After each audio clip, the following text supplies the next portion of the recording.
خدعوها فقالوا إن إحنا لازم نتجنب كل أنواع الزيوت وكل أنواع الدهون علشان يبقى نظامنا الغذائي صحي، وكل ما كانت وجباتي قليلة الدهون أو خالية من الدهون أنا كده نظامي الصحي تمام وهخس أسرع. الحقيقة إن المعلومة دي خاطئة تماما.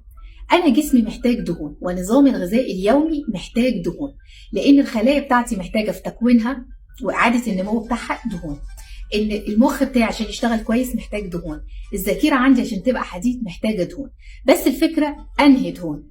أغلبنا بياخد دهون غير صحية اللي هي بقى الزيوت المتحولة والمهدرجة والسمنة النباتي، الحاجات المقلية اللي بره البيت والحلويات والكريمات والقشطات، كل ده عبارة عن إيه؟ عبارة عن دهون غير صحية.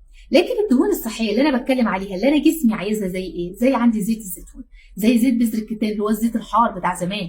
بذر الكتان نفسه ممكن يدخل في الاكل، المكسرات، الالبان كامله الدسم، عشان في ناس كتير اقول لك ايه، لا اصل انا عامل دايت فانا هاخد سكيمد ميلك خالي من الدسم وكده، لا، خدوا اللبن كامل الدسم عشان تقدروا تاخدوا الفايده الحقيقيه دي.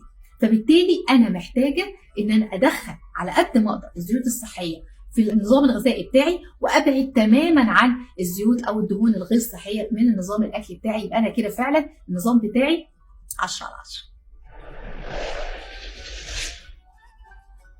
ودلوقتي جه ميعادنا مع سؤال الحلقه بتاعت النهارده.